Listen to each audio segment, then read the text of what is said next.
Hey everybody, it's Swank Ivy back with another Letters to an Asexual. This should be number 33.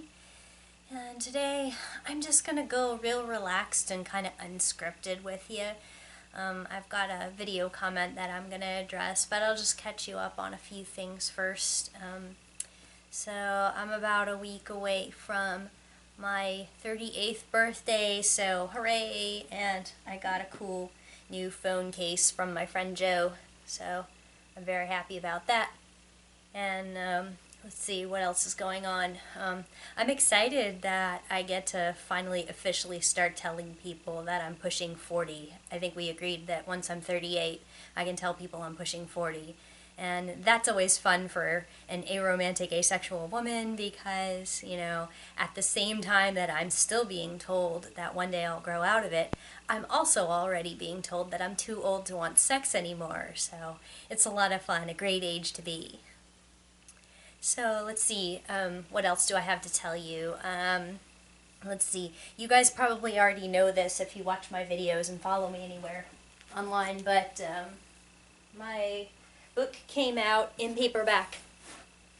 So this is the paperback. It looks about the same, but it is a little bit updated and definitely a lot cheaper for those of you who are waiting for a better deal on it. So this should be a lot easier to find and definitely easier on your wallet. So The Invisible Orientation out in paperback. Hooray.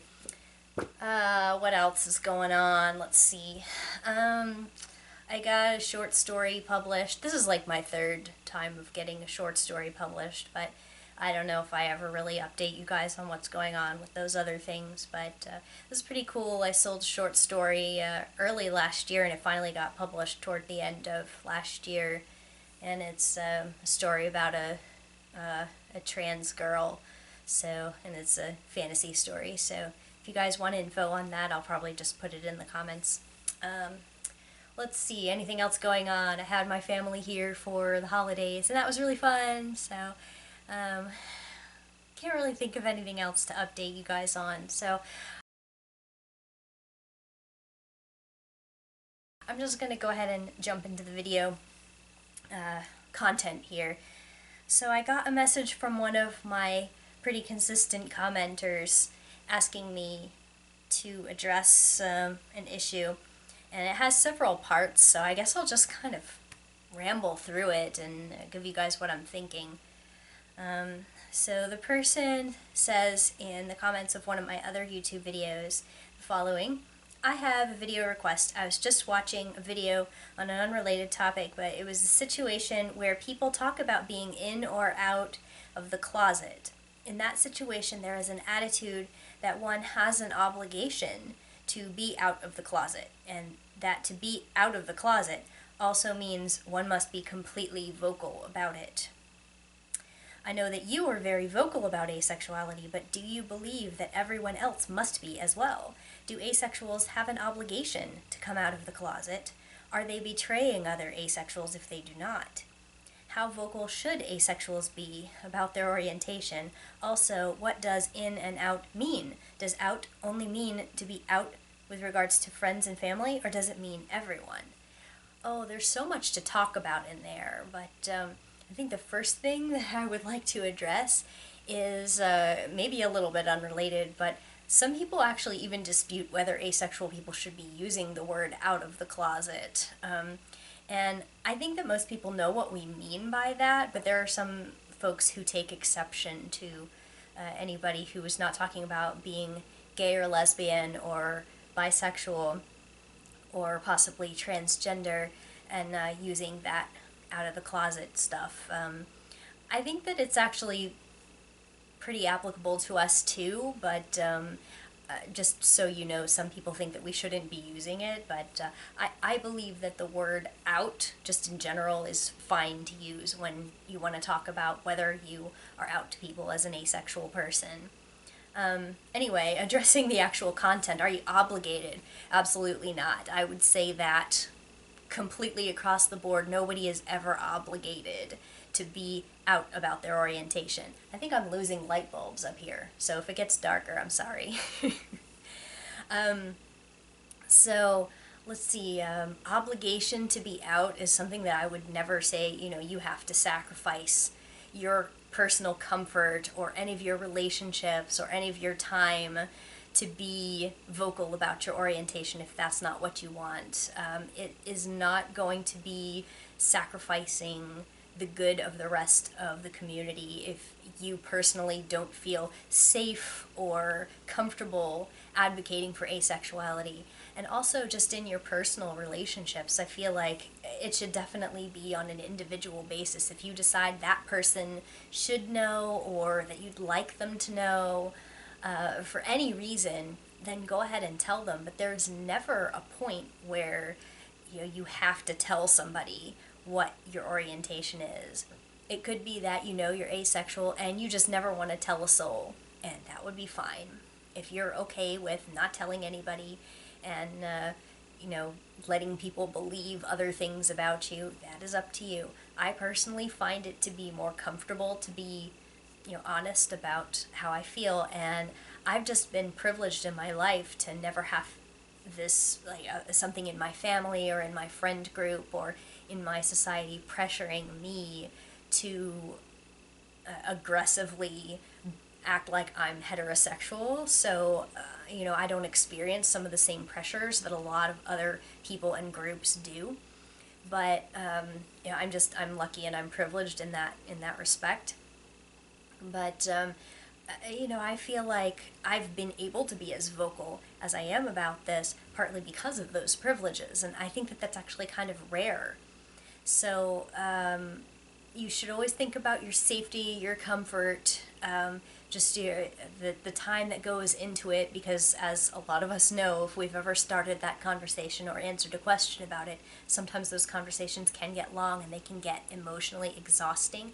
You can feel like you're on trial, you can feel like the other person is judging you, you may feel like you can never go back after that the person will never see you the same anymore, that they're never really going to accept you or understand you, or that pressure may start because of it, or that you may be putting yourself at risk if it's a partner, or you may feel like you're betraying someone by either telling them or not telling them. It's really very much up to you. And I feel like even as vocal as I am, I didn't feel comfortable talking about it with my coworkers at my current job. So I have never explicitly said to anyone I work with, hey, I'm asexual. I don't know that I would have a real problem with doing it if I was asked about it point blank, but we just kind of have a work environment that is not conducive to discussing those things, and everybody else at the job is married except for me. And nobody really asks about it. Nobody makes assumptions. I did bring a boy, my friend Joe, who gave me this phone case, I did bring him to a company event once, but and I did have a coworker assume that he was my boyfriend.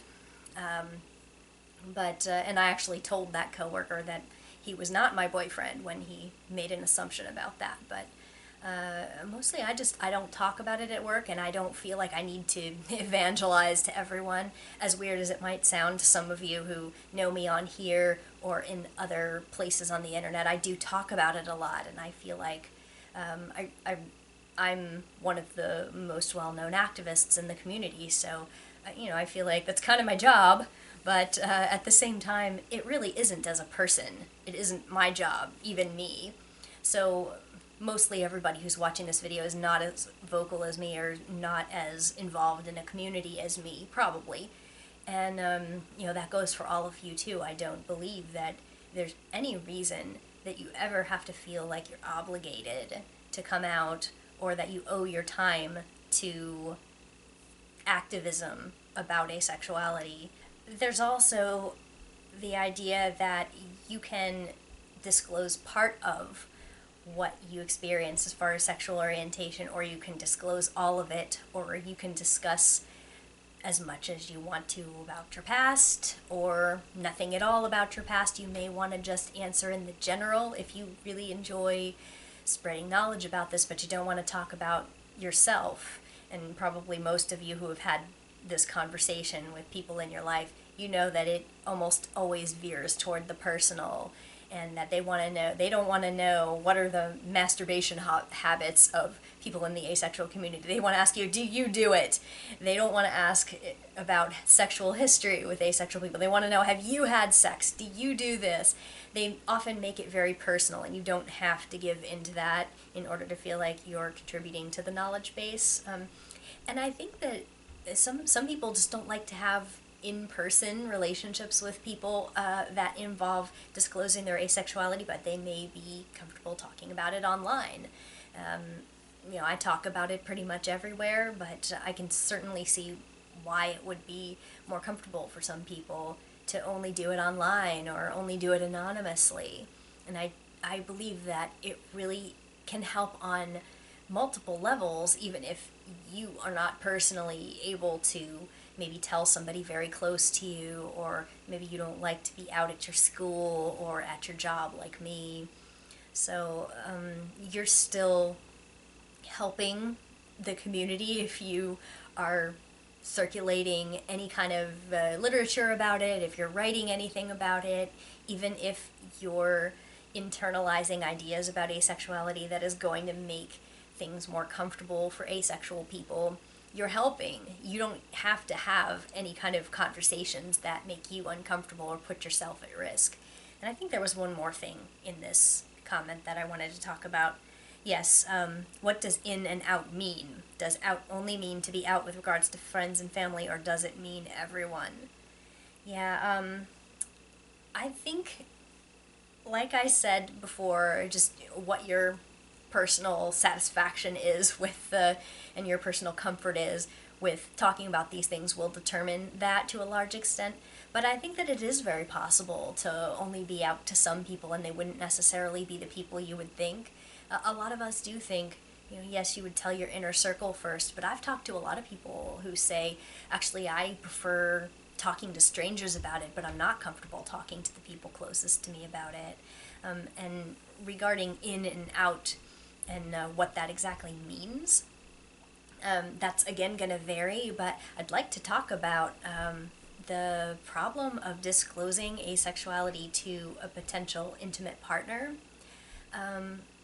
Some people feel like this is a really huge hurdle to get over when they're dating, if they're an asexual person who would like to have a relationship or is experimenting with dating or is in love with someone, especially if they've already been in the relationship for a long time and they don't know how to bring it up. Oh, these are all really difficult questions, but I think the real problem that you're going to deal with is, what is this going to solve in my life if I talk to an intimate partner about this? Is this going to make things easier, or is it going to make it harder?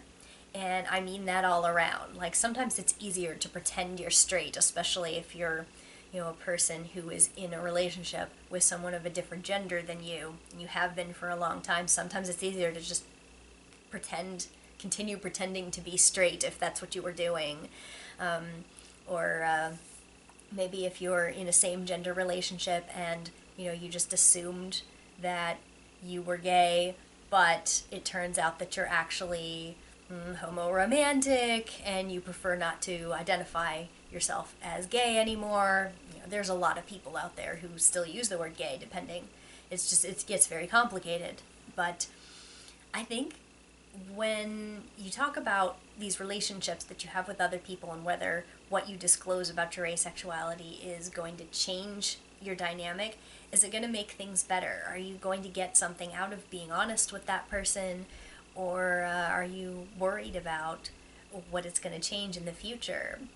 I would normally advocate for truth and honesty as much as possible, but there are some situations where your safety or your comfort or the other person's feelings is going to be something that you're going to be wanting to consider when figuring out how to break the news. So when you're talking about your orientation to somebody, you also want to think about, what is it that I want to get out of this conversation? Do I just feel like I have to tell everybody because I have an obligation? Or is it really something I want that person to know? If you feel like you're doing it because you're obligated, or because people are telling you that you're dishonest if you don't tell this about yourself, I don't believe that. I feel like it's an entirely personal decision as to how you want to pitch your orientation to people who matter to you. So that was probably a really long-winded way to address a fairly simple question, but the complexity of it in real-life situations is sometimes underestimated. So, if you have a specific situation that you've come up against and you want to talk about it in the comments, I can try to address some more specific things, but you should really just, at the risk of sounding cheesy, lead with your heart in these situations. What do you feel is right? And try to tune out anybody who's trying to tell you that there's some kind of overarching truth that you have to tell everybody or that you owe it to anybody to talk about this, because we don't have that many advocates. So that wraps that up, and I will see you guys again after I'm officially 38. Thanks for watching.